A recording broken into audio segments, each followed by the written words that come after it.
dejado un ratito de reposo. Y muchísimas gracias a la Fundación Caja Murcia y muchísimas gracias sobre todo a mis acompañantes de esta tarde. Estoy tremendamente agradecido a David Pujante y a Francisco Jarauta que hayan tenido la deferencia y el detalle de organizar su tiempo para acompañarme en esta charla.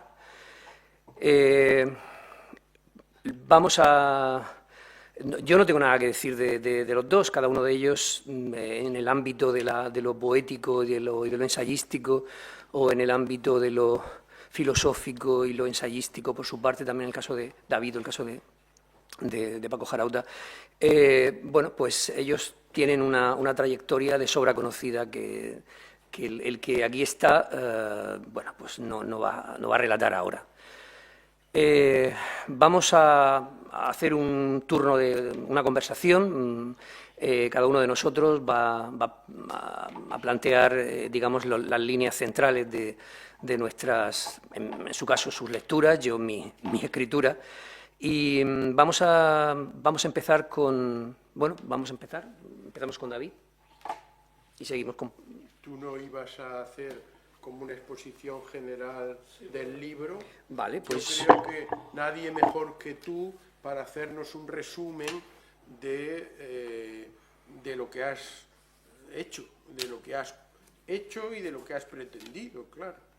Bien, pues... Y a raíz de eso, pues, si quieres hacemos una conversación, o si quieres que cada uno hablemos, bueno, como vayamos viendo, ¿no? Vale.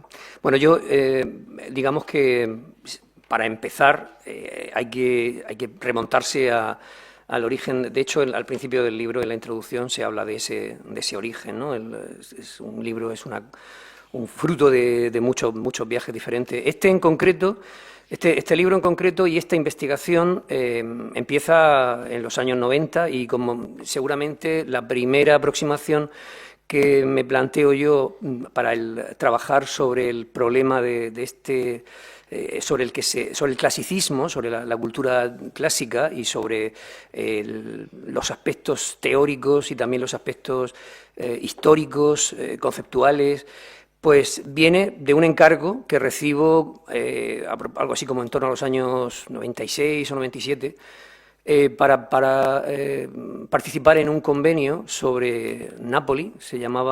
La Universidad de Bielefeld organiza un convenio en Nápoles y yo en aquel momento estaba haciendo unos seminarios en la Universidad de Bielefeld, dirigidos por el profesor Andrés Toll. Y me acuerdo que en aquel momento es cuando me encuentro con esa exigencia que yo acepto encantadísimo, diciendo qué voy a escribir yo sobre el Nápoli como el vicerreño, ¿no? Es español. Y entonces, pues un amigo me dice, pues tú acabas de traducir La Selva Padrona, un trabajo que hice con motivo de una interpretación que se iba a hacer de La Selva Padrona, la traducir al castellano, y bueno, pues me planteo hacer un estudio sobre la ópera cómica napolitana. Muchos años después, algo así como hacia el 2010, estamos planteándonos el Congreso Internacional con motivo del bicentenario del nacimiento de Jean-Jacques Rousseau. Y con motivo de aquello, eso se celebró en el 2012, empezamos a trabajar sobre el 2010. Yo organicé un concierto con músicas de Rousseau, y con motivo de aquello, pues también recuperé el empujón para volver a centrarme en este mundo de la cultura clásica. Aparte de eso, bueno, pues colaboraciones como las que había hecho con temporadas de ópera. En un momento determinado, la Flauta Mágica, me piden las notas al programa. En fin, ahí confluyeron una serie de cosas que le dieron una motivación para desarrollar este trabajo sobre el drama, la comedia, y sobre todo para comprender una serie de elementos que tenían que ver con digamos, el éxito, la fortuna de lo que viene hemos venido a llamar la cultura burguesa, desde la perspectiva de del final de la cultura burguesa, ¿no? Que es la perspectiva en la que nosotros vivimos. Nosotros ya vivimos en un momento en el que eso es un episodio histórico, ¿no? Este trabajo en realidad, estoy hablando del trabajo del libro El triunfo del clasicismo burgués, pero esto en realidad es como la tercera parte de una trilogía. La trilogía, inicialmente, aunque este es el principio, es el tercero, es el último, aunque empezó por aquí, todo empezó por la música, todo empezó por la ópera. Y sin embargo, el primero me planteaba los supuestos en los que se basaba todo este trabajo. Y los supuestos en los que se basaba este trabajo eran el concepto de representación, ¿no? Nosotros estamos acostumbrados a oír hablar en política, nuestros representantes, estamos acostumbrados a oír igualmente hablar de una representación en términos de una representación, una obra de teatro. También pensamos, o pensemos o no pensemos, que eso es otro tema, nos hacemos representaciones, nosotros nos representamos cosas. Entonces, el primer volumen quiere coger y articular esos tres niveles de lo que era la representación y descubrir si hay algún nexo entre el concepto político de representación, sobre todo, y el modelo teatral de representación. Básicamente esa era la preocupación. Hay una autora americana que dice que, Fennekel Pitkin, que lo niega absolutamente, y una tradición que niega absolutamente eso, pero resulta que Hobbes no lo niega y yo me intenté apoyarme bastante en esa tradición hobbesiana. El tercer volumen, o sea, el segundo volumen de esta trilogía era Escénicos, y Escénicos, bueno, pues Escénicos es una obra en donde lo que se plantea era, tratar el fenómeno de la representación desde el punto de vista de la sociedad. Es decir, cómo nosotros nos podemos llegar a ser personajes representativos, cómo somos escénicos o cómo somos obscenos. Y bueno, pues ese es el planteamiento de ese otro libro. Una de las grandes motivaciones de este triunfo del clasicismo tenía que ver, digamos que es el centro del libro. La primera parte es una cierta reflexión acerca de cómo se origina la ópera en Italia, de cómo se produce una serie de conexiones culturales en Europa, de cómo se produce una serie de batallas culturales, ¿no? Y en eso se concentra una parte también del libro. Cuando hace muy poco leía a un personaje vinculado al presidente argentino, que es Agustín Laje, que escribía tiene una obra que se llama Batallas culturales, y le eché un vistazo a aquello. Me llamó la atención porque una de las posturas de esta posición política está en que, de alguna manera, el liberalismo, la derecha, jamás se ha preocupado por la batalla cultural. Y, de alguna manera, ahora están ganando la batalla cultural. Supongo que habréis oído hablar de la cultura woke y habréis oído hablar de la cancelación. Aquí en esta sala, sin ir más lejos, en otoño hubo una sesión eufórica para celebrar ese éxito de la cultura, de la batalla cultural, ¿no? Han ganado la batalla cultural. Bueno, pues en este libro yo creo que queda bastante claro que esto no es ninguna movida actual, que la cultura burguesa, la burguesía, desde el principio ha estado liderando la batalla cultural y no ha sido en ningún momento perdedora. De hecho, la palabra el triunfo hace referencia no a una pérdida, no a un fracaso, sino a un triunfo de esa batalla. Esto le da un carácter, digamos, a este libro y a quizá toda la trilogía, un carácter de genealogía de ese proceso, de ese proceso cultural que va a constituir el centro de lo que a final del siglo ya tenemos como lo que se llama esa cultura burguesa que tiene una serie de elementos fundamentales, en tanto que se basa en la construcción de unas determinadas dramaturgias, Esto lo trabajo también en el texto, cómo se constituyen estas dramaturgias tanto dentro de lo que es el drama burgués, como es lo que es la comedia lírica, como es el drama musical, que de alguna manera caracterizan, lo digo por decir, ¿a qué me estoy refiriendo cuando hablo de cultura burguesa? Pues me estoy refiriendo al hecho de que este espectáculo al que yo estoy trabajando, del que yo estoy aquí intentando comprender, este espectáculo tiene en cierto sentido una dimensión de escuela. Es una forma de escolarizar a determinado público dentro de unas determinadas condiciones. Esto le da sentido al título de la trilogía. Se llamaba Genealogía del espectador como sujeto político moderno. El hecho de crear el espectador, ¿no? el hecho se producen grandes transformaciones que yo he recogido con motivo de la presencia del público en el teatro y en el teatro lírico en particular. Este elemento es uno de los elementos fundamentales, y luego hay otro elemento muy importante que tiene que ver con el hecho de que la cultura se convierte en dicho así muy rápidamente, un ascensor social. Participar en este tipo de actos, y no solo participar, sino mostrar gusto por cierto tipo de cultura literaria, cultura musical, científica. Esto es algo que, bueno, pues de alguna manera el gusto señala también a un público y a una clase que necesita señas de identidad. De tal manera que esto me lleva a la aparición de las clases sociales, que también aparece tematizado. ¿Cómo aparecen las clases sociales?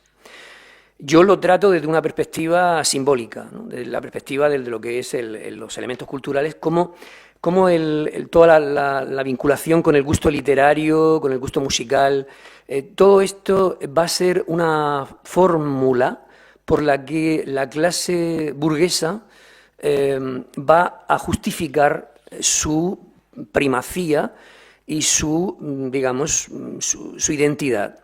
El antiguo régimen se basaba en unos criterios estamentales que eran criterios, bueno, pues la división social estaba organizada en criterios de nacimiento, y frente a estos criterios la nueva división de clase social parecía que, bueno, que de alguna manera cualquiera, dependiendo pues, de su nivel económico y su nivel cultural, pues podía estar aquí, podía estar allá. De alguna manera, la burguesía necesita una justificación para su aspiración al poder, ¿no?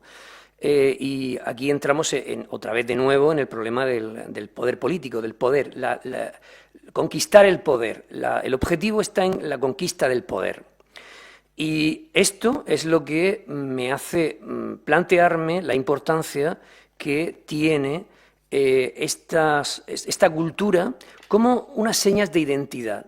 Las señas de identidad por la que cierta clase está en el lugar que le corresponde, no por nacimiento, sino quizá por gusto, quizá por inteligencia, por otra serie de parámetros que van a ser los parámetros que van a tener valor aquí. Si yo tuviera que pensar en algunos referentes filosóficos que me han llevado a plantearme esto, bueno, hay tres decisivos, ¿no? Cuando yo me planteo el asunto del drama, el drama, la comedia, bueno, pues me planteo un referente que era el referente benjaminiano, el origen del drama barroco. He utilizado bastante a lo largo del trabajo ese intento de continuar, ¿no? Benjamin estudia el drama barroco en torno al siglo XVII, yo avanzo hacia el siglo XVIII y quiero descubrir el momento en el que se produce una transformación entre la comedia, la ópera bufa y la comedia sentimental que va a aparecer en el siglo XVIII, que va a ser el fundamento, y eso lo estudio a través de Lessing y a través de Roth, que va a ser el fundamento de lo que sería el drama burgués. de alguna manera, el problema de la tragedia, y esto siempre ha estado también ahí, el problema tal y como lo plantea Nietzsche en El centro de la tragedia, el problema de la posibilidad de una tragedia, digamos que está como algo a lo que parece que tiende esta preocupación. Benjamin Nietzsche y, por supuesto, la gran preocupación de la que parte todo está en Dialéctica de la Ilustración de Adorno Horkheimer. La cita de este libro es una cita con la que se abre este libro, es una cita. Y bueno, pues os leo la cita, así por leer algo, que es lo que acostumbro a hacer. El espectáculo busca la constitución de una clase burguesa cohesionada. Esto hace del espectáculo un instrumento pedagógico. El miedo a las masas, de donde procede el burgués, transforma el espectáculo en instrumento de control político. Creo que es muy interesante comprender cómo el espectáculo se ha podido comportar de esa determinada manera y cómo digamos, el sistema cultural puede llegar a esa, digamos, hegemonía. No puedo dejar de citar una de las grandes preocupaciones que, leyendo la correspondencia de Adorno y Benjamin, me iluminó bastante la comprensión de este tipo de preocupaciones, me refiero a las de los dos. Cuando en algún momento determinado uno le dice al otro, Benjamin, le dice que él quiere hacer lo que Marx ha hecho. Marx ha desvelado el fetichismo de la mercancía, entendido en cuanto digamos, al sistema productivo. Y él dice, yo quiero descubrir el fetichismo de la mercancía cultural, ¿no? Eso que luego llamó aura. Bueno, pues este elemento, esta fetichización, creo que es importante para encontrar el pulso de este ensayo que es un poco histórico. Hay aspectos históricos. Se puede recorrer históricamente el origen del drama francés, se puede recorrer un poco el marco de la comedia lírica italiana, cómo se expande hacia el resto de las capitales europeas, pero también es un centro de reflexión teórica acerca de estos elementos y de sus posibilidades, ¿no? Así que, bueno, esto es un panorama de la reflexión que he hecho en este texto. Yo quería eso, ¿no? Que tú nos explicaras un poco las líneas generales que te habían llevado a la investigación.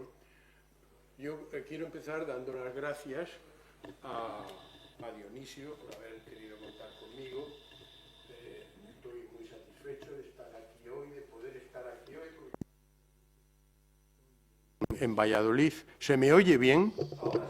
Ahora se me oye bien. Bien. Decía que estoy muy satisfecho de poder estar aquí porque habitualmente yo vivo en Valladolid, pero voy y vengo, aunque soy murciano, cartagenero por más señas. Pero ha coincidido por razones varias que yo pueda estar aquí y me enorgullece especialmente por poder acompañar a Dionisio y por poder estar también con mi querido amigo Paco Jarauta. Hay un elemento sentimental, afectivo, y es que yo conozco a Dionisio desde que él era un estudiante. Y, bueno, pues en aquella época, tanto él como otro amigo suyo, otro amigo suyo me conocía a mí previamente y me presentó a él. Y en aquel momento, pues yo era un gran enamorado de la ópera ya, mayor que ellos, y los fui introduciendo, y comprenderán ustedes la gran satisfacción que tiene uno siempre de que los que vienen después superen a los que estaban antes, que es el caso que tanto Dionisio como la otra persona a la que me refiero, pues hayan acabado sabiendo muchísimo más de ópera que yo. Pero el origen está ahí, y claro, entiendan ustedes mi aspecto sentimental y afectivo tan satisfecho por ver que con el paso del tiempo esos inicios de pasión por la ópera se han convertido en una investigación como la que tenemos aquí delante. Hay otro elemento para mí importante, y es que Dionisio me dijo, me gustaría que estuvieras aquí porque así hablas de los aspectos retóricos del libro, ¿no? Y es verdad, cuando yo abrí el libro por primera vez y me encontré contenido, empiezo a leer el índice y de pronto leo, apartado 2, retórica de la ópera. Las dos revoluciones retóricas del siglo XVIII. Sigo, y dentro de ese mismo apartado, un subapartado dice: la constitución de un nuevo modelo cultural. Claro, yo sabía que Dionisio ahí me estaba haciendo un guiño para que yo hablara sobre de qué manera la retórica influye en la construcción, las construcciones sociales. Porque al fin y al cabo, como él bien sabe, yo siempre le digo, para mí el ser humano es un ser social en el lenguaje. Nos construimos precisamente hablando en el lenguajeo. Nos entendemos en el lenguajeo, en ese hablar entre nosotros. Llegamos a acuerdos en ese diálogo constructivo socialmente, no por supuesto para tirarse los trastos a la cabeza, como lamentablemente estamos demasiado acostumbrados últimamente a que se haga, sino para que el diálogo construya un discurso social de concordia que nos lleve a mejorar la sociedad en la que estamos. Naturalmente, el discurso retórico es eso, un discurso social con la intención de persuadirnos unos a otros de cuál es la mejor opción que tenemos para el futuro, en todos los aspectos. Ya desde la antigüedad, cuando aparece la democracia, en el ágora ateniense se encontraban los ciudadanos que decidían si iban a la guerra contra los persas o no, si les convenía o no les convenía. Y cada uno decidía, o si iban a hacer una muralla más grande, defensiva, o si se iban a gastar el dinero en hacer una Atenea para ponerla en el Partenón de oro macizo. Gastarse las perras en esto, oiga usted, hay que pensárselo dos veces. Entonces la gente decidía si se permitía que los hijos de los atenienses, o mejor dicho, al revés, las hijas de los atenienses se podían casar con los hijos de los comerciantes, los metecos, los comerciantes que venían y que ponían sus tenderetes extramuros. Bueno, todo eso había que decidirlo, y había que decidir lo mejor para la ciudad, lo más conveniente para la ciudad. Eso era la construcción de la ciudad-estado. La construcción lo mejor posible, las mejores leyes, las mejores decisiones. Y bueno, con el paso del tiempo, esos discursos que tenían que construir los atenienses libres que tenían poder de decisión, esos discursos tenían que hacerlos bien, porque tenían que intentar mostrar su pensamiento, si consideraban que estaba muy bien hacer a la Atenea esa totalmente maciza de oro, porque a lo mejor así la diosa era más propicia, y otros decían que eso era una tontería, y bueno, había que argumentar una cosa o la otra, y había que llegar a una decisión que debería ser la mejor para la ciudad. Y todos los ciudadanos debían convencerse de la opción mejor argumentada. Y para eso, ¿qué había que hacer? Hablar bien, había que argumentar bien. Y detrás de eso estaban los retóricos, que enseñaban a hacer buenos discursos, discursos estupendos. Y esos discursos eran los que construían la visión de la ciudad. Eso es así. Bueno, pues, ¿qué nos plantea aquí Dionisio? Pues lo que nos plantea en realidad nos hace otro planteamiento retórico, es decir, que conforme va triunfando la burguesía, necesitaba de discursos que apoyara su pensamiento y que apoyara el poder que estaban adquiriendo. Esto es fundamental. Y lo más interesante para mí es que él lo hace dentro del ámbito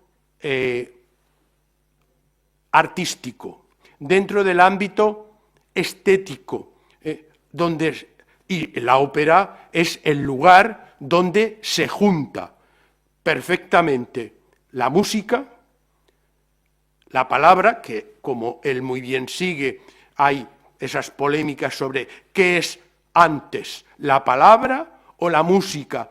¿La música tiene que apoyar a la palabra o es al revés? ¿Es más importante la música y la palabra? Bueno, no tiene tanta importancia. ¿Por qué? Bueno, pues porque ahí está la base del problema retórico.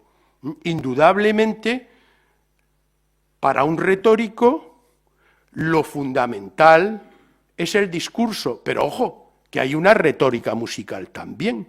Es que la música también tiene recursos retóricos para convencer.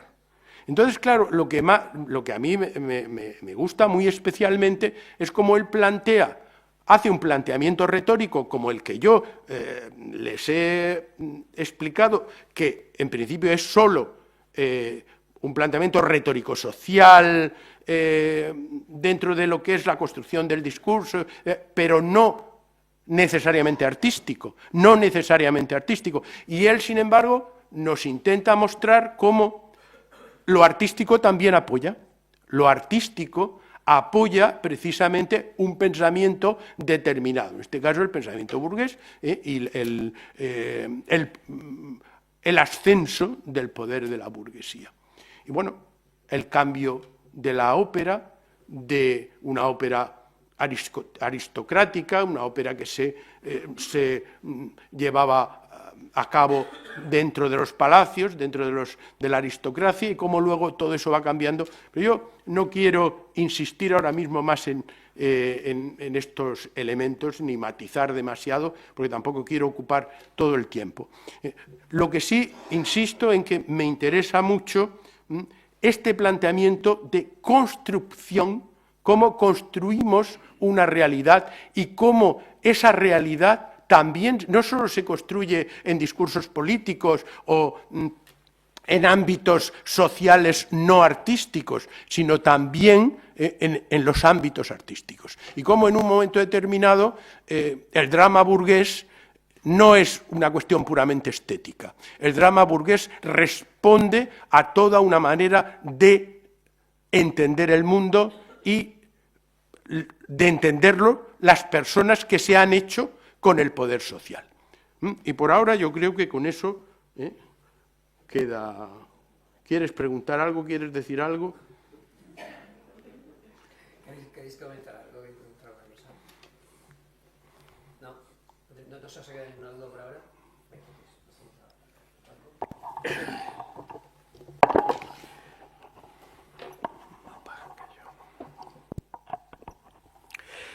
Buenas tardes. Es un placer estar aquí acompañando a Dionisio en este tercer volumen de su investigación, coincidir con David en esta ocasión y con todos vosotros.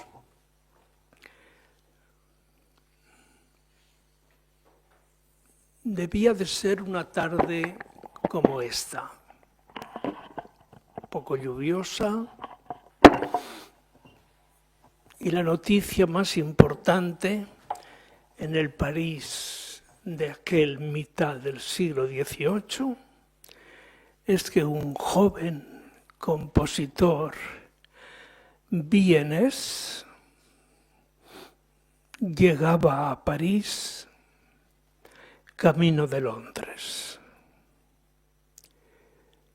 Se llamaba Mozart y no había cumplido 10 años.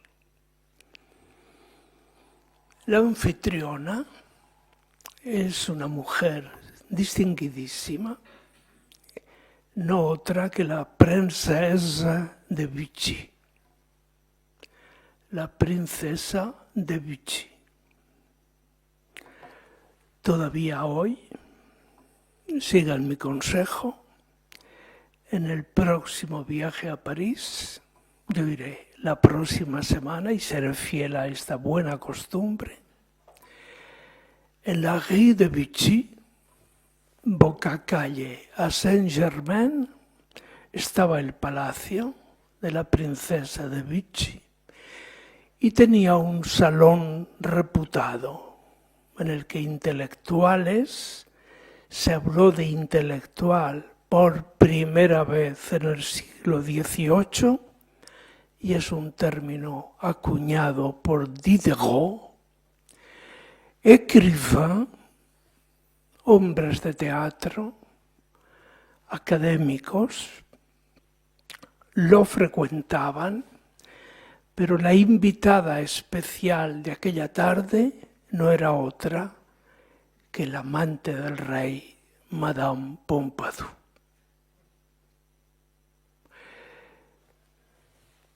Esa decisión, que tiene forma de desafío por parte de la monarquía absolutista francesa, es que al inaugurar Versalles, la amante del rey que adquiere estatuto propio ocuparía el ala derecha del palacio. Corte dentro de la corte. Un cuadro maravilloso que está en el Louvre reproduce el interior de aquella fiesta. A mano izquierda, Le Petit Mozart, con su clave, tocando una de sus primeras sinfonías, un acompañante de musicantes con cuerdas largas y un ambiente casi mágico, y sobre la mesa de la derecha un generoso menú presentado por la anfitriona, que por primera vez en la pintura francesa reproduce los gustos de la burguesía inglesa. Aparecen unas porcelanas espléndidas, todas teñidas por azules sobre blancos, y eso que más tarde va a ser un poco el protocolo de este tipo de visitas. Días después, Boucher, el pintor más importante de la corte, hace un nuevo retrato de Madame Pompadour. La sitúa en el Trianon, ese pequeño palacete clásico dentro de los jardines del Louvre. La presenta con unas sedas estampadas maravillosas, las más bellas que se han pintado en el siglo XVIII, y presenta una Madame Pompadour pensativa. Había una distancia que se percibía entre la forma de sentarse, un libro abierto en la mano y sobre el codo derecho otros 4 libros. Quería decir que Madame Pompadour era una lectora. Incluso Boucher, en esta ocasión, privilegiando a la Madame Pompadour, le pinta unas babouches bellísimas. Hagan el favor de buscar Boucher, Madame Pompadour, y busquen esas maravillosas babouches con las que ella está relajada. ¿En qué piensa? Vive en una corte, una de las cortes más poderosas, y que ha construido una ritualización más estricta. Los protocolos de Versalles son importantísimos. En ese momento, en Europa, hay solo un tipo de corte antigua que quedaba representada por la corte inglesa,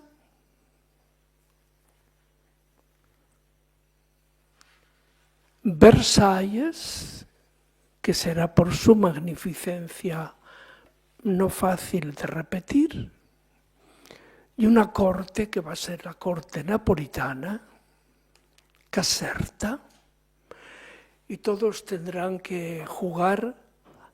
Madrid construyó su Palacio Real siguiendo el gusto italiano. La monarquía británica tendrá que, forzada por las exigencias de su burguesía, que construir también un palacio al estilo Caserta. Y hoy ya lo consideramos de siempre, y ese se llama Buckingham.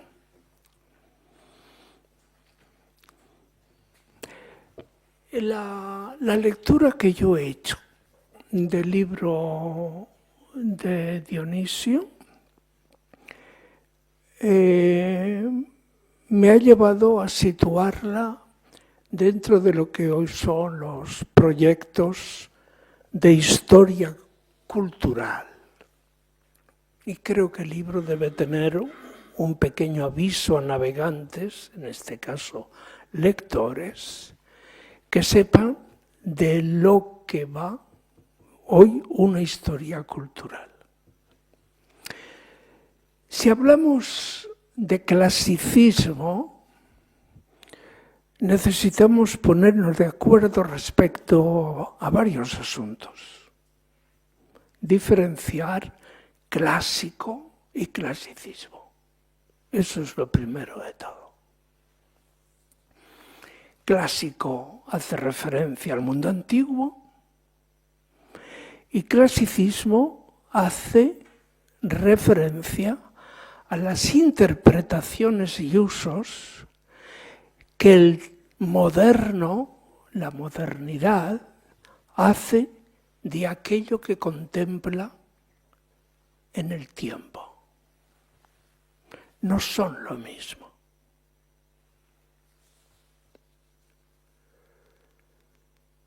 Pero para que aparezca ese clasicismo, tiene que aparecer un sujeto histórico que lo considere como suyo, como propio. Y el clasicismo es, y está bien dicho, el arte de la burguesía. El arte de la burguesía. Hay un gran debate sobre el siglo XVIII, reiterado en estos momentos. Le Goff, antes de fallecer, hace 2 años, el viejo Le Goff, Jacques Le Goff, decía que el mundo medieval llegaba hasta 1680.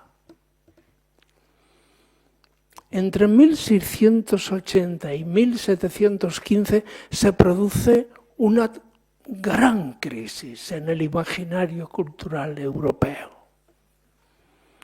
Y en parte es capitalizada por la emergente burguesía.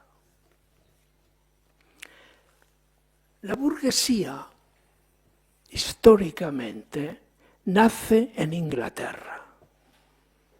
Como será en Inglaterra donde nazca la primera revolución industrial.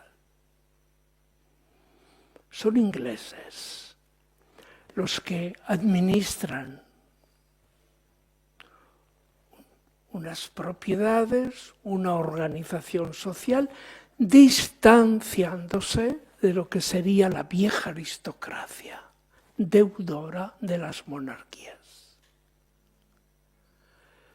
De alguna forma se dice que nació la modernidad con el nacimiento de la burguesía. Y habrá que esperar al siglo XIX para que aparezca el segundo sujeto de la historia moderna, que no es otro que das Proletariat, el proletariado. Ya tenemos las 2 piezas en el gran teatro de la historia.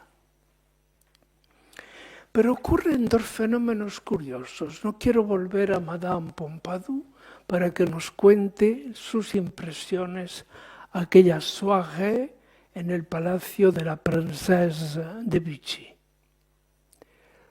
No lo olvidará nunca. Aquella música del joven genio vienés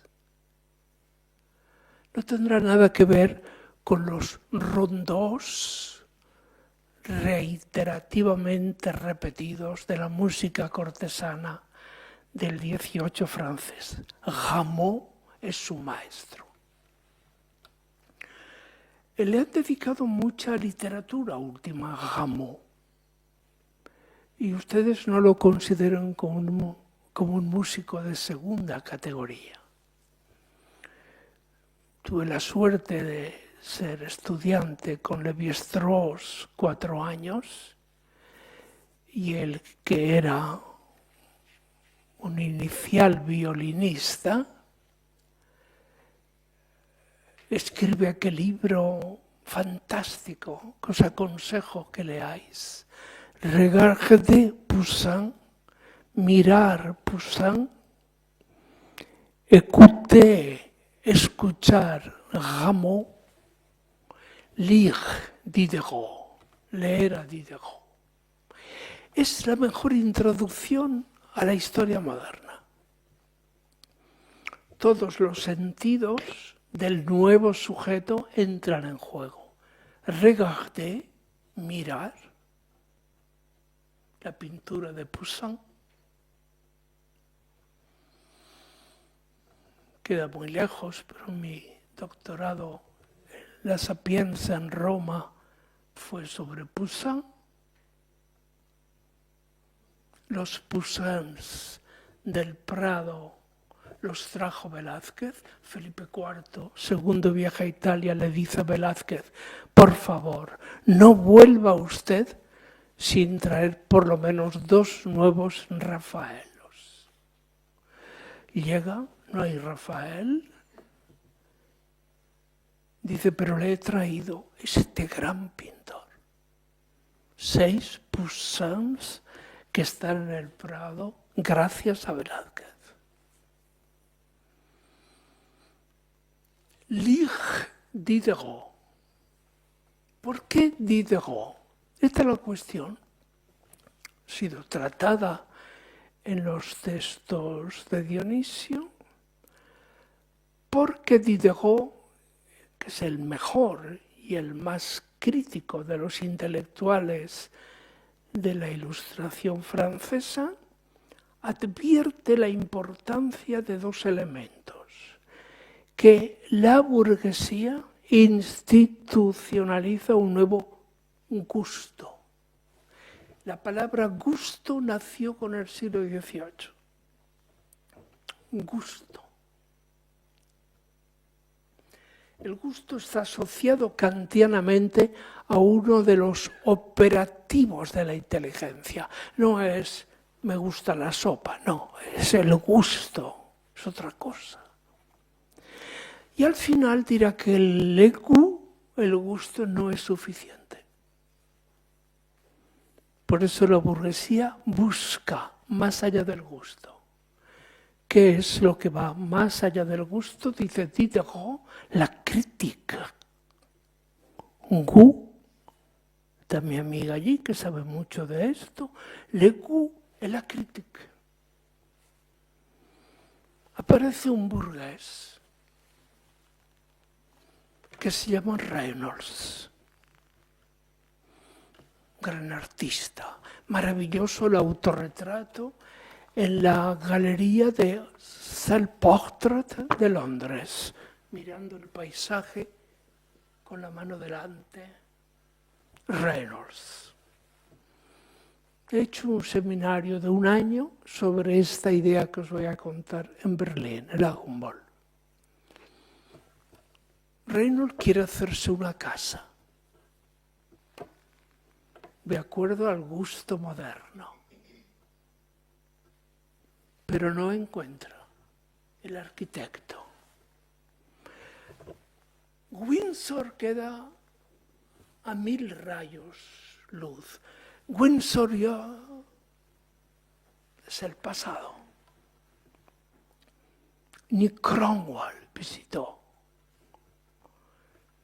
Cromwell decapita al rey. Uno de los actos más importantes del siglo XVII, la decapitación del rey Charles.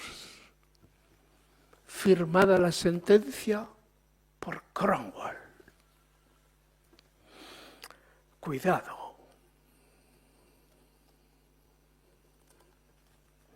Shakespeare ya había hecho algo importante. En ese gran mundo barroco, la única institución que daba garantías y seguridad era la monarquía. ¿Y qué hace Shakespeare? Transforma la monarquía en lugar de locura y violencia.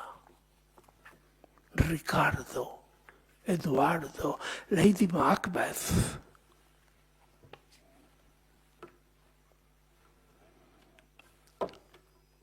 Cromwell, y aún tiene el atrevimiento de poner una adenda al acta de decapitación en el pavés de Canterbury, donde dice, dada la importancia del acontecimiento, el verdugo llevará guantes blancos.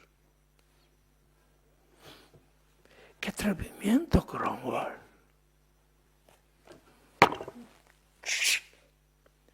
Y el resplandor de los guantes blancos atraviesa los grises de la tarde.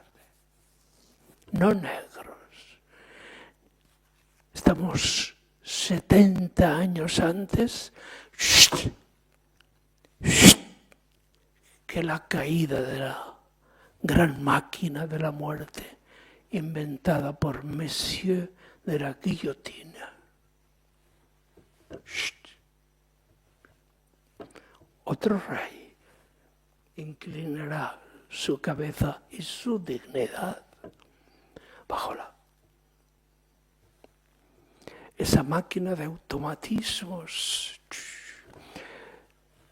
¿Qué hace Reynolds? Quiere una casa nueva. Y busca un arquitecto que no lo encuentra, pero sabe que lo hay. Y es un arquitecto italiano y se llama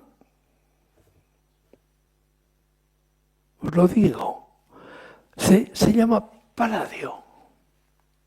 Por eso las vilas palladianas en Inglaterra son las más hermosas, más bellas que las del Véneto. La gran rotonda, el porticado. Reynolds está contentísimo. Desde 1640 y tantos llegan a las dársenas del Thames, del puerto de Londres, todos los meses 2 goletas que llevan sus bodegas cargados de antigüedades latinas, romanas y griegas.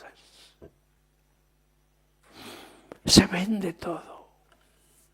¿Quién compra? ¿Un aristócrata? No, compran los burgueses que quieren mostrar su gusto relacionado con el mundo antiguo, el mundo clásico.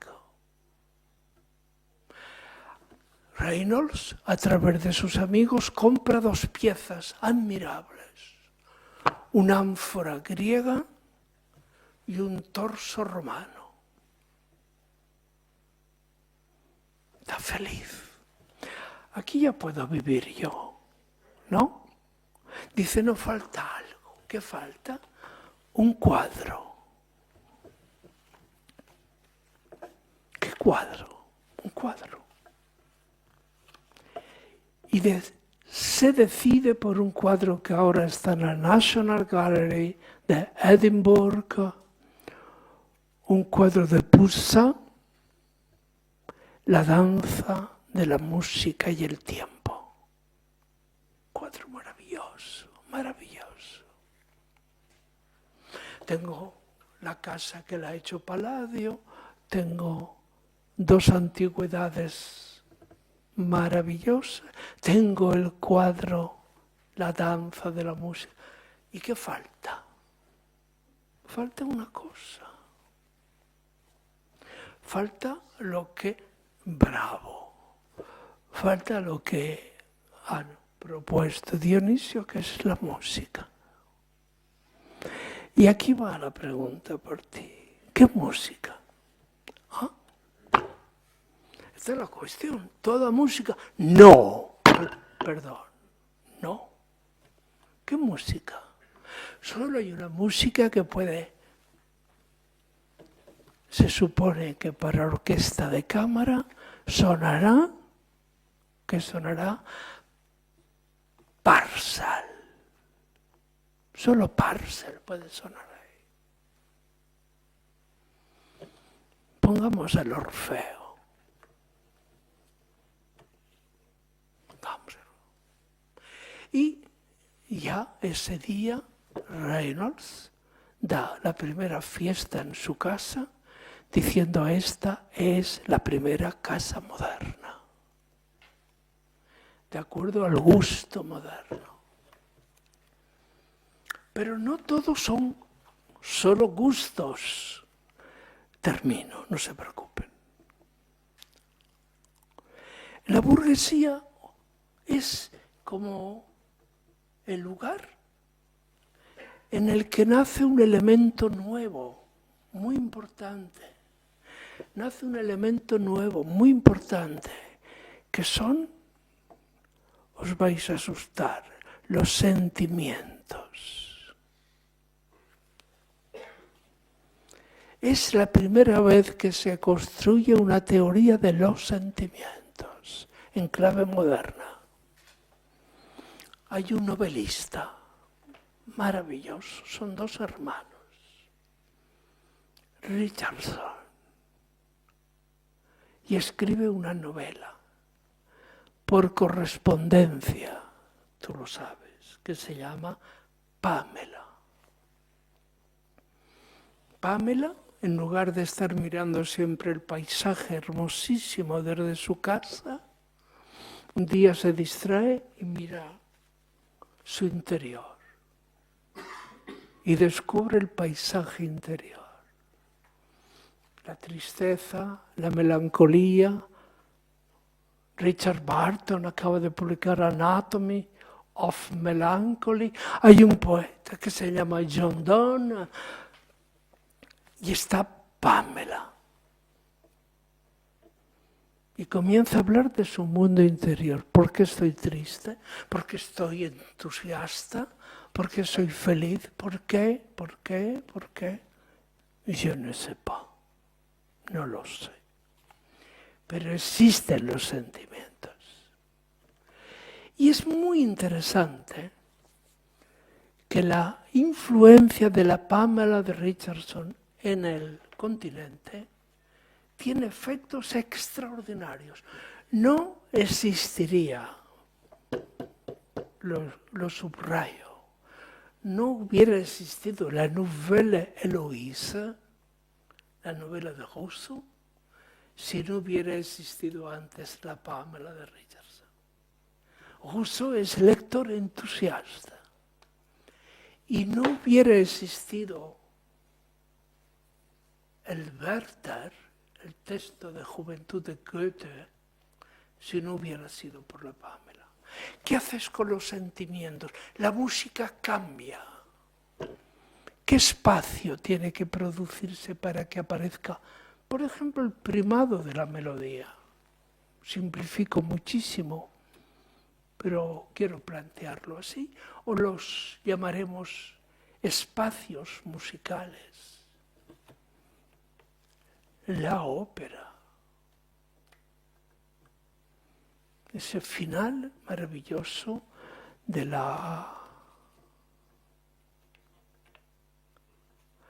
flûte, de la Zauberflöte, de la flauta mágica. ¿Qué pasa con la flauta mágica? Un capítulo estupendo que le dedicas a la Zauberflöte. Nos ha quedado todos los años en noviembre. Yo trabajo en la Humboldt, en Berlín, en la ópera antigua que está enfrente. Todos los noviembres hay una flöte. Se hace una Electra de Strauss y una flöte de Mozart. En aquel juego de magias maravilloso, un grito. Su Hilfe, su Hilfe. Y se detiene todo. ¿Quién grita? Aiuto, aiuto. Ayuda, ayuda. Y aparecerán los enredos. Estamos en un texto y vuelvo. Es un acierto y felicitación. Es necesario que nosotros, cuando abordemos la historia cultural, salgamos de los nichos protegidos. Voy a hacerlo a través de la historia de la arquitectura, la historia de la pintura. No, hay que ensamblar todos los niveles. Todos son formas culturales. Y la música, el inmenso privilegio del que ha gozado las bellas artes, han hecho que muchos de los modelos pedagógicos inspirados en los modelos de la Revolución Francesa no hayan prestado atención a la importancia absoluta que tiene la música en la formación del gusto de una época. Es otro nivel, pero no pierdo la oportunidad de decirlo. He acompañado por la Rue Rivoli tantas veces amigos a ver el Louvre. Y le digo, mira, podemos entrar antes, aquí es el Museo de Artes Decorativas. Y con desprecio me dice, no, son artes decorativas. Y yo le decía, qué petit diable, qué ignorante. Ya vendré yo después. Ce sont des arts décoratifs. Afortunadamente, Los ingleses eran maravillosos coleccionistas de artes decorativas y hay un solo museo en Europa que la representa, que es el Victoria and Albert Museum. Ir al Victoria and Albert Museum. Por favor, ir. De una mañana entera al Victoria and Albert Museum. ¿Cómo eran los interiores?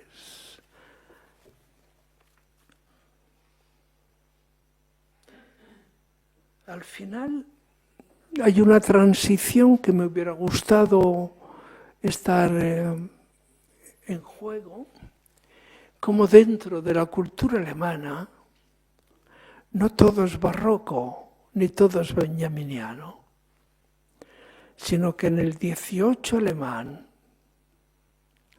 hay una serie de desarrollos impresionantes que tienen que ver con el descubrimiento de ese mundo clásico, y ahí está el papel fundamental de Winkelmann y de un dramaturgo único que se llamó Lessing.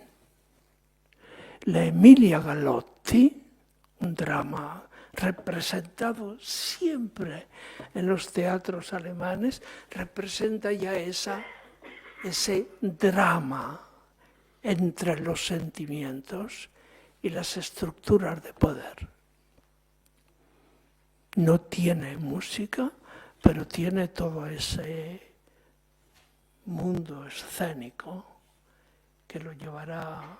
Los franceses se curarán en salud y tendrán sus dramaturgos propios, eso que se llamará la tragédie classique, Racine y Corneille, y pondrán decreto real que impide que se traduzca y se represente a Shakespeare en Francia. Eso de hacer problemática la unidad monárquica es muy atrevido. Y Shakespeare no se representa en Francia. Racine, Corneille, Corneille, Racine, y el gran maestro de la comédie que se llama Molière. Una especie de maestro de costumbres. Pero bueno, creo que me he extendido demasiado, ¿no? Muchas gracias.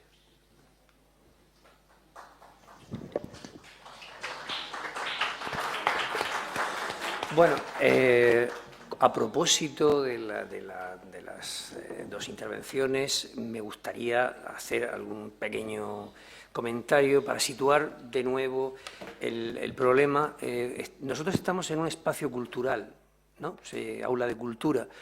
En los últimos tiempos nosotros nos hemos educado en este tipo de, digamos, de lugares sponsorizados, en este tipo de espacios en los que, digamos, se mantiene la cultura como una momia. Y la cultura ha cambiado, evidentemente. Nosotros todavía queremos mantener una cultura y lo seguimos haciendo, seguimos intentando mantener la vieja cultura burguesa. Yo creo que va a durar mucho mientras nosotros queramos seguir manteniéndola. Una de las cosas que me venían a la cabeza a propósito de cosas que decías últimamente en tu charla, relativa quizá a este mundo en el que en la corte de Versalles se van definiendo ciertas prácticas, ciertos gustos, ciertos elementos en la casa de reinos, cómo se crea ese espacio y esa atmósfera. Claro, nosotros estamos en otro universo. Evidentemente estamos en otro universo. El libro que nosotros estamos presentando habla de ese mundo. Habla de ese mundo que no es nuestro mundo. Nuestro mundo cultural no está en los salones parisinos, napolitanos. El embajador de Nápoles cuando tiene que irse de París a Nápoles se va frustradísimo porque allí no hay salones charlas, encuentros, discusiones, porque no se toca el piano tampoco, el clave, ni se canta, ¿no? Rousseau prepara sus 150 consolaciones, ¿no? La Consolación de Misère de ma vie, como una de sus últimas obras, se dedica a componer estas cancioncillas para los salones, para la vida burguesa, para, digamos, que completar. No estamos en esa época, pero si hay algo que yo he querido señalar y me gustaría recordar así como para finalizar, si hay algo que yo he querido señalar es que si queremos ser críticos respecto a cualquier marco en el que se desarrolla una cultura, y la nuestra no tiene nada que ver con esta, evidentemente, podríamos saber cómo funcionó. Podríamos saber cómo funcionó en un momento determinado, cómo se constituyó, de qué manera cierto tipo de dramaturgias que podemos estar recibiendo a través de los informativos o a través de las películas o a través de cómo se construyen los relatos.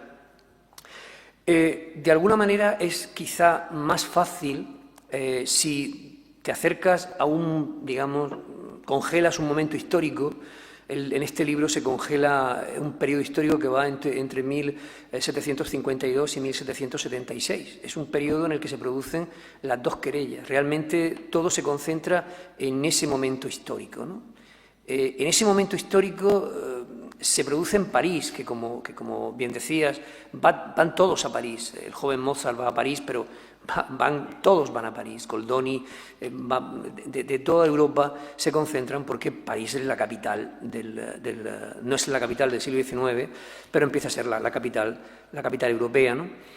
De alguna manera, conocer cómo funciona, cómo se construye ese modelo y qué repercusiones va a tener, a mí me ha ayudado para poder continuar con este trabajo, avanzar hacia lo que yo entiendo no como el triunfo del clasicismo, sino como digamos, la crisis, no solo del clasicismo, sino obviamente de la burguesía. De alguna manera ya sabéis que en este momento estamos en una sociedad que dicen sin clases, desaparecieron las clases sociales. Esto es una cosa muy curiosa. Es un espejismo interesantísimo, el de la desaparición de las clases sociales, y esta nivelación en la que estamos hace que la cultura tengamos que plantearnos un nuevo diagnóstico de la cultura, ¿no? Sobre todo si asumimos lo que queda claro, lo que nos queda claro, y es que ciertos mundos simbólicos, ciertas construcciones, ciertos sistemas mentales van a condicionar nuestro mundo, nuestra experiencia. Si la batalla cultural, la querelle de 1752 o la querelle de 1776, si las batallas vuelven a estar hoy en activo, si hoy no somos capaces de pensar bajo una lógica que no sea la del amigo-enemigo, Carl Schmitt nos explicó muy bien cómo funcionaba eso. Yo lo recuerdo que es el gran pensador del totalitarismo, interesantísimo por otra parte, pero no deja de ser eso. Si se reduce a eso, si se reduce a ese elemento, pues tenemos un problema. Es decir, este pequeño laboratorio que yo he querido presentar aquí en torno a estos 30 años del siglo XVIII, de alguna manera a mí me han hecho planteármelo desde mi perspectiva en el siglo XXI. Y de hecho se lo he agradecido a mis alumnos, a mis experiencias en muchos otros aspectos, que son de donde saco yo la preocupación por la que intento comprender este fenómeno. Este fenómeno que es económicamente tan rentable, el de la batalla, y socialmente tan peligroso, sobre todo cuando se convierte en un modelo de pensamiento político. Y bueno, en cualquier caso... Yo creo que habría que... Se ha hablado del gusto, pero un poco en general. Yo creo que para los que no hayan leído el libro y que puedan tener interés en leerlo, hay que decirle que tú ahí hablas de los diferentes gustos y de los enfrentamientos, y que no es ya lo mismo la ópera que viene del barroco, esa ópera que se ha fraguado en la corte, que hemos tenido el ejemplo pues de el Orfeo como principio y la gran creación que es la Popea, posiblemente una de las óperas más importantes que se hayan escrito, aunque sea al principio de la historia moderna de la ópera. Pero claro, tú ahí hablas muy claramente de cómo se impone el gusto napolitano, donde aparecen ya no dioses, ya no aparecen esos seres del Olimpo, sino que aparecen ya los siervos, la serva padrona. Hablas mucho de toda la importancia que tuvo cuando llegan los bufos a París y tal. Todo eso, que aquí pues no lo hemos concretado, quizá haya que decírselo al público que tenemos aquí delante, porque a lo mejor eso les interesa mucho leerlo, y aquí en el libro está muy claro, y nosotros, claro, asistimos a eso ya fuera de época, indudablemente. Entonces significa unos aristócratas acostumbrados a unas cosas frente a un pueblo que le gusta verse representado en los siervos y en todo lo demás. Y las mezclas y las luchas, porque ¿qué es Beaumarchais sino la lucha entre el siervo y el señor? Aunque luego en el libreto mozartiano se quite muchísimo de la crítica. Bueno, todo eso tú lo muestras muy claramente y a todos nos ha gustado mucho. No se ha hablado de Gluck, la importancia que tiene Gluck en ese momento, que tú además das una interpretación muy personal, que no vamos a entrar ahora porque yo creo que no podemos abusar de la paciencia de los presentes. Pero claro, lo que pasa es que a nosotros, como nos gusta tanto esto, pues somos unos perversos y nos tiraríamos aquí pues a lo mejor 2 horas más, pero ustedes no tienen la culpa de que nosotros seamos unos perversos. Entonces, pues yo creo que, pero he querido intervenir mínimamente para, de alguna manera, decir que eso está ahí en el libro, que no ha salido.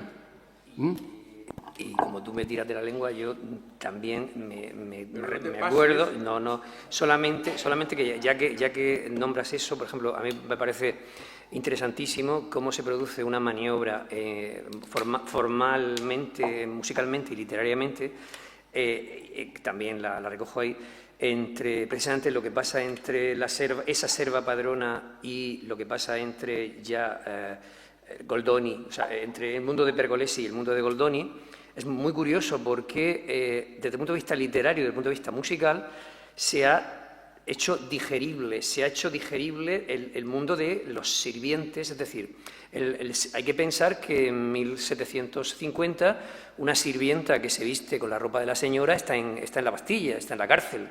Entonces, claro, este hecho es un hecho capital. Entonces, entre una sierva que se convierte en señora con una música de una agilidad y una digamos, que es la que aparece en Pergolesi, y la música, el melos ya goldoniano, de Piccinniano, de esa sierva, la chiquina, que por cierto está inspirada también en Richardson, esa sierva que va a ser señora, pero ahora ya, porque era hija de un noble, ya la sierva no se... Entonces, esa gestión interna que se produce dentro de esta revolución musical hace que la propia revolución, digamos...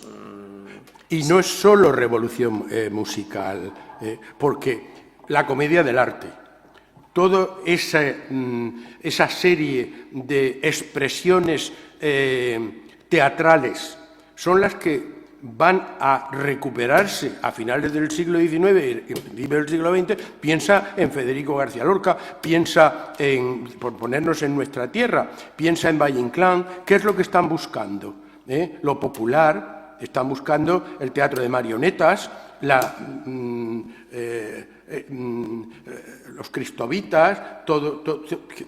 ¿Qué son los cuernos de Don Friolera? Sino una recuperación de eso contra el teatro burgués que todavía está ahí.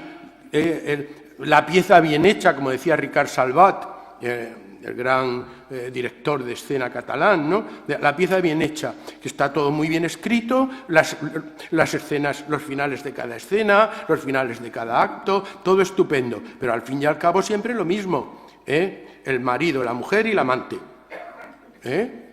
siempre igual, sea en lo rural, la malquerida, o sea en la ciudad, ¿me entiendes? Y claro, toda esta gente lucha contra eso, y el principio está ahí. El principio está ahí. Entonces hay mucho de qué hablar, pero no puede ser. No se preocupen ustedes. Aunque solo sea un minuto,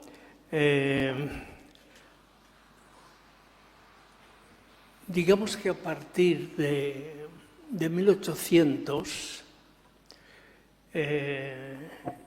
la realidad social se va haciendo cada vez más compleja, entran en escena muchas más variantes y las llamaremos formas culturales que se hacían un siglo antes y se declaraban los lugares naturales para contar, narrar, representar esos problemas, resultan por muchas modificaciones que tengan insuficientes.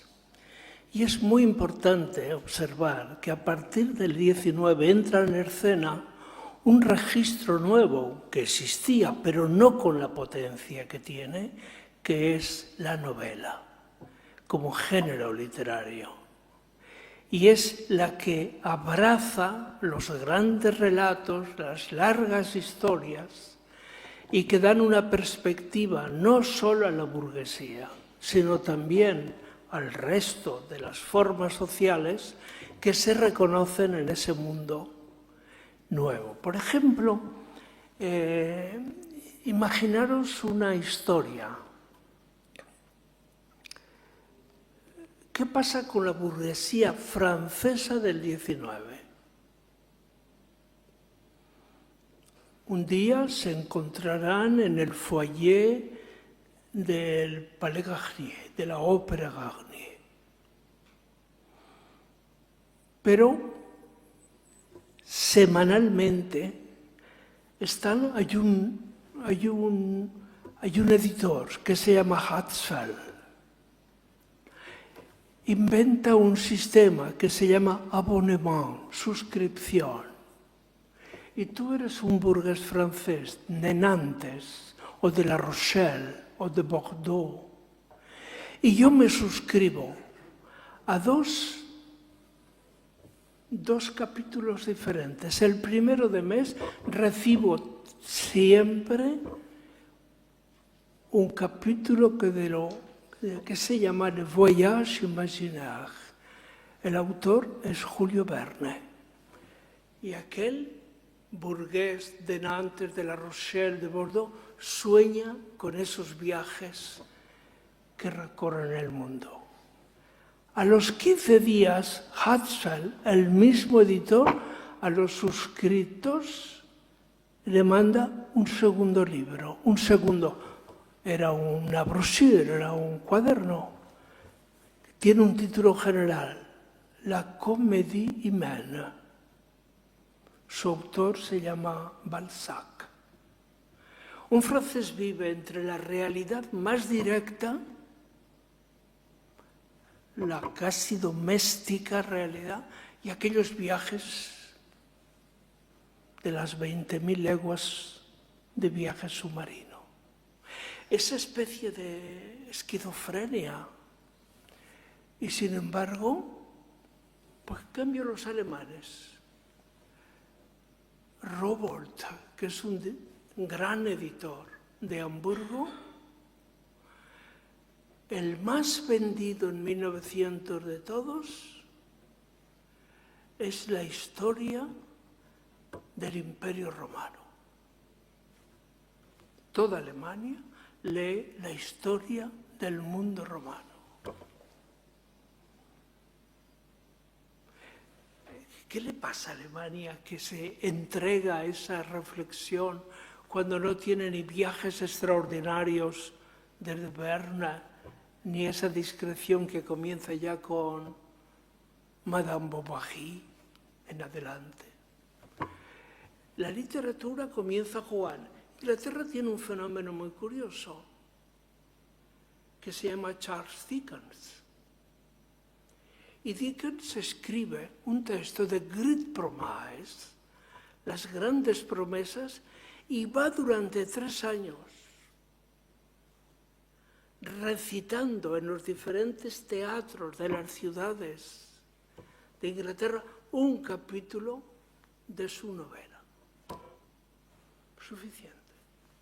Esto es un volumen maravilloso de Moretti, profesor italiano de California, que le ha dedicado la vida a Dickens.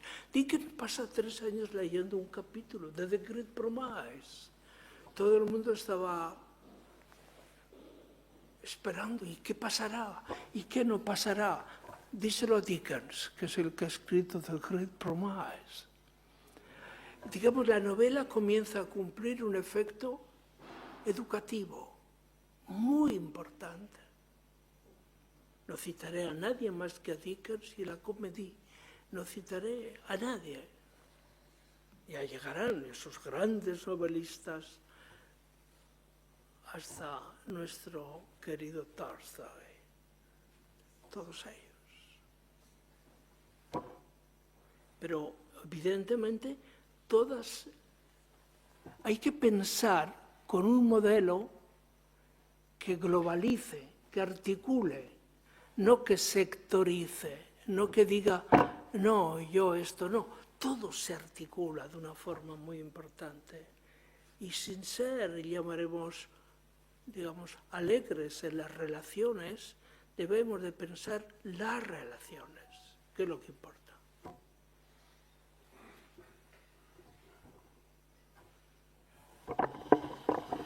¿Tenéis alguna cosa? ¿Queréis hacer algún comentario, alguna pregunta? Algunos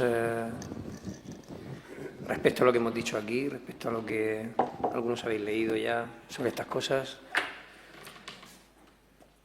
Damos por fin. ¿Sí?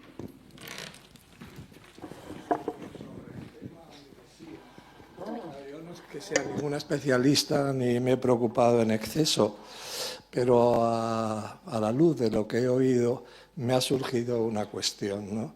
Dice, el concepto burguesía, yo pienso que no es un concepto pétreo, sino que seguramente más que de burguesía se debe hablar en plural de burguesías. Quiero decir que no en todos los países, no en todo momento histórico y no en las diversas circunstancias se puede hablar de la misma burguesía.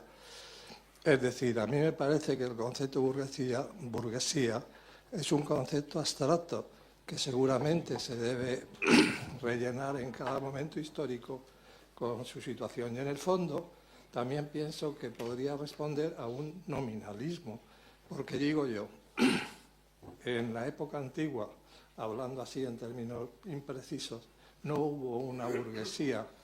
La burguesía nació en un momento concreto, específico, determinable históricamente y tiene, digamos, se configura de una manera inelástica. Es un concepto que fluye, un concepto que cambia, algo que cada día se actualiza y renueva. Esa es mi duda, ¿no? Que versa sobre el concepto burguesía.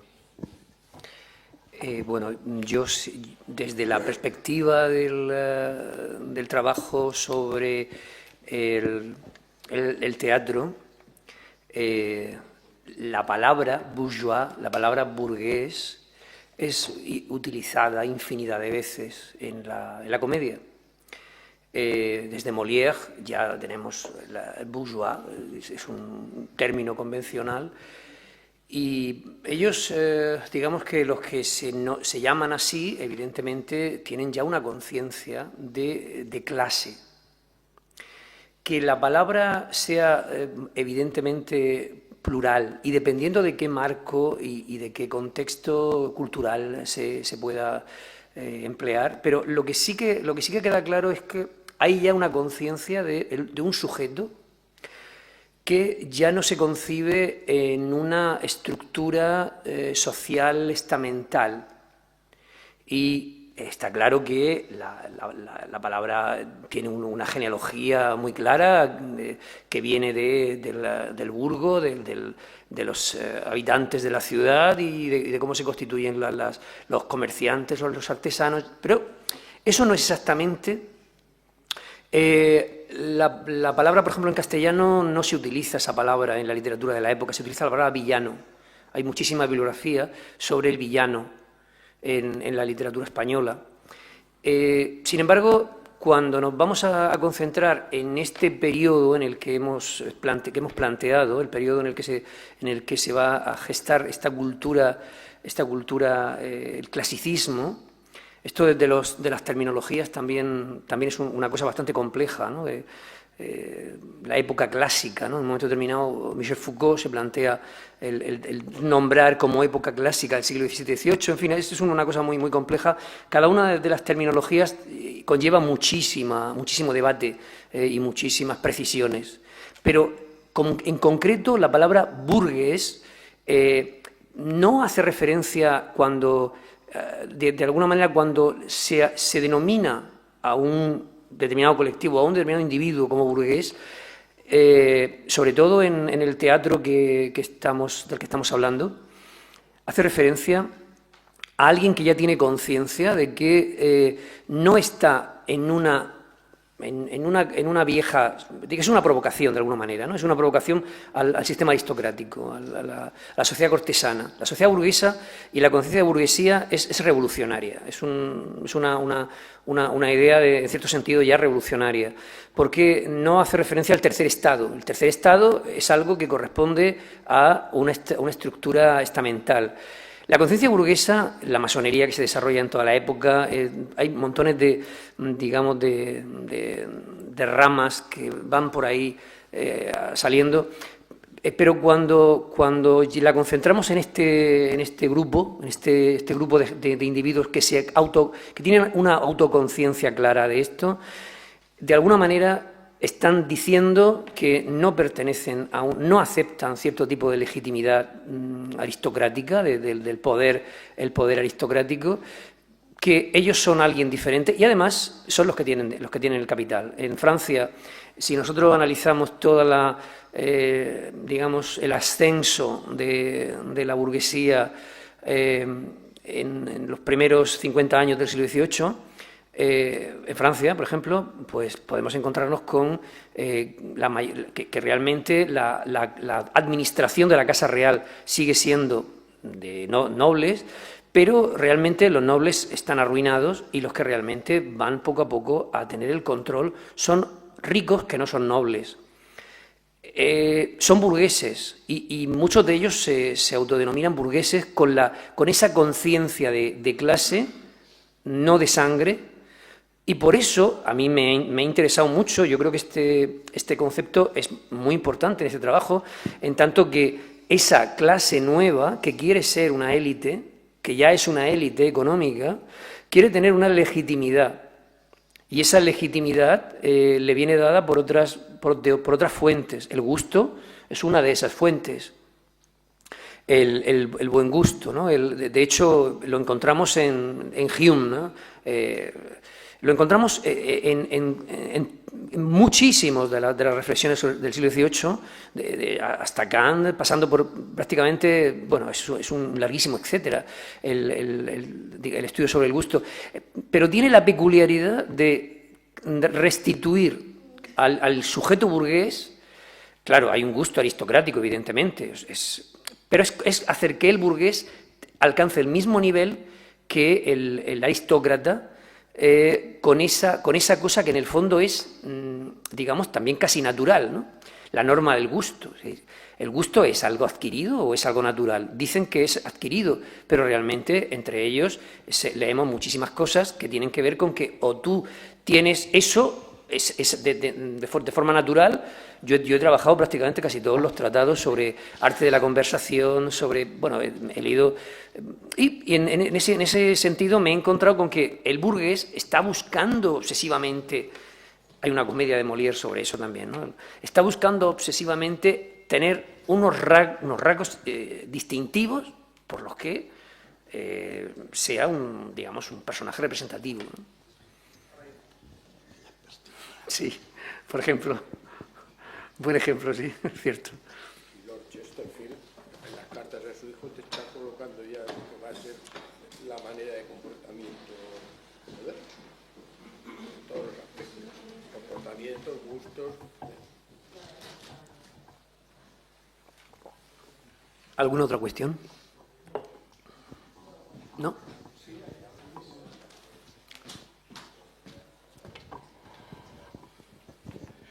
Hola, buenas tardes.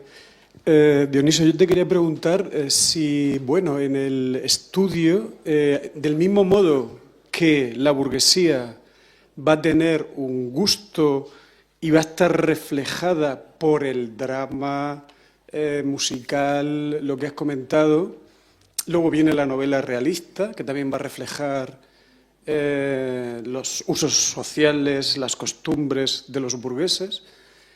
Pero del mismo modo que hay un arte que refleja el gusto burgués, justo 1800, finales del 18, 19, va a venir la gran crítica al arte, no, a la burguesía en este caso, a ese burgués, y estamos hablando obviamente del romanticismo, estamos hablando del simbolismo, de los poetas malditos, del modernismo, de la vanguardia, que es una crítica constante a la burguesía. Porque también muchos de esos artistas han nacido en el mundo burgués, pero lo critican, rechazan esa sociedad burguesa porque no les gusta. Y viene el escapismo, viene también, por supuesto, la huida hacia la belleza y viene una crítica constante de la burguesía, con sus gustos que ya, digamos, han asentado con ese paso del tiempo. Entonces, eso no lo refleja de ninguna manera, no se tiene en cuenta, o esa crítica al mundo burgués, a la sociedad burguesa, por parte del arte, que yo creo que es lo más valioso. Bueno, está la novela, obviamente, realista, pero el arte más valioso viene precisamente como lo que llamaba Octavio Paz los hijos del lirismo. O sea, toda la corriente del romanticismo que llega hasta la vanguardia y que es una crítica a esa burguesía que ya ha tomado el poder. Lo he comentado antes, cuando he planteado qué perspectivas había después de este trabajo. Algo así como en el exilio americano, en una carta de Thomas Mann a Adorno, hablan de algo que a mí también me llamó la atención y dije, pues mira, esto va a ser un buen motivo para seguir trabajando sobre este asunto. Ellos precisamente hablan de la época de Goethe, la cultura burguesa que está muerta. Eso es una cosa que llevo en papeles ya hace mucho tiempo, ese planteamiento que se produce hacia finales del siglo XIX. Ya efectivamente, como tú señalabas, hay una clara conciencia de que la cultura burguesa, en concreto Goethe y todo ese mundo en el imaginario alemán, el Büchermeister era una obra leída ¿no?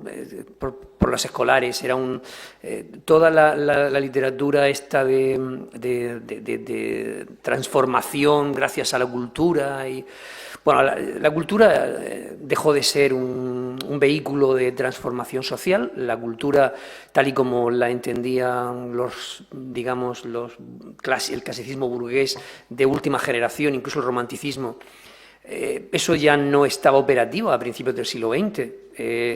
Ser consciente de eso es la primera cosa que tiene cualquiera que se pone a producir creativamente a principios del siglo XX, a finales del XIX, ¿no? Yo me acuerdo cuando estudiaba con Francisco Jarauta, el Chandos-Brief, ¿no? aquella carta que estudiábamos, 1900, símbolo de una ruptura.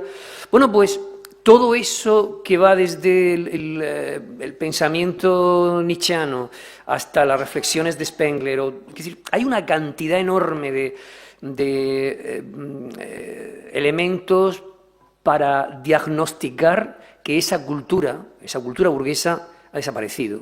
De hecho, es cuestionable en un momento determinado, incluso ya, a mí alguna vez algún colega me lo ha cuestionado, ¿no? El uso de la burguesía hoy es cuestionable. Bien, claro que sí, por supuesto que sí. Desapareció, la cultura burguesa desapareció. La cultura burguesa desapareció y ha sido sustituida por una industria cultural, una cultura de masas que ha ido evolucionando, que se ha ido transformando, y nosotros estamos en ese momento. Por eso decía yo que creo que es tan importante que, aunque nosotros estemos en el momento de la cultura de masas, es tan importante, para mí ha sido tan importante esta experiencia para encontrar ese encaje de elementos. Por eso aquí para mí encajan elementos que tienen que ver con aspectos políticos, sociológicos, literarios, teatrales. Eso sí, yo he considerado que el centro de la vida era el teatro de ópera. He supuesto que el centro era el teatro de ópera. De hecho, digamos, todas las capitales europeas que tengan algo que se precie van a tener su teatro de ópera en torno a entre 1730, que tenemos el de Nápoles, hasta el 60-70, Burdeos, van a constituirse en ese centro, ¿no? Pero eso es solo el centro, que articula infinidad de elementos culturales que definen esa conciencia burguesa, y que en un momento determinado la música puede ser un discurso de una relevancia que obviamente hoy también tiene, pero evidentemente otros modelos, ¿no? Blanning escribe El triunfo de la música, es un texto de Tim Blanning, y él habla de otros referentes, ¿no? Él habla de la ceremonia de Isabel II, empieza con la festividad, y habla de otros referentes en otros modelos culturales. Sí, efectivamente, a partir de un momento determinado estaríamos, digamos, diseñando la crisis de esa cultura. Yo creo que la segunda mitad del siglo XIX es muy buena para trabajar eso. Yo, digamos que estoy en esa línea de trabajo, y sobre todo para encontrar una serie de, digamos, de análisis que estarían prematuramente anunciando el nuevo horizonte cultural en el que nos movemos. Cuando tú te encuentras que hoy a un estudiante de tu clase no le interesa un pimiento lo que le estás explicando, es bien sencillo. Nosotros seguimos transmitiendo una cultura burguesa. Nosotros seguimos transmitiendo contenidos y formas que forman parte de otro mundo. Así que, de alguna manera, también debemos ser conscientes del gran desfase que hay entre el mundo que nosotros todavía queremos mantener vivo y que murió hace más de 50 años. ¿Más cosas? ¿Alguna otra pregunta? ¿Algún comentario? ¿No? ¿Vosotros? No, Dionisio, quien quiera. Dionisio es un estupendo conversador y entusiasta, así que quien quiera, pues ya sabe que lo encuentra por las calles de Murcia dispuesto a charlar con todo el mundo. Bueno, pues nada, muchísimas gracias por acompañarnos, y gracias a mis acompañantes, que estoy... Bueno, y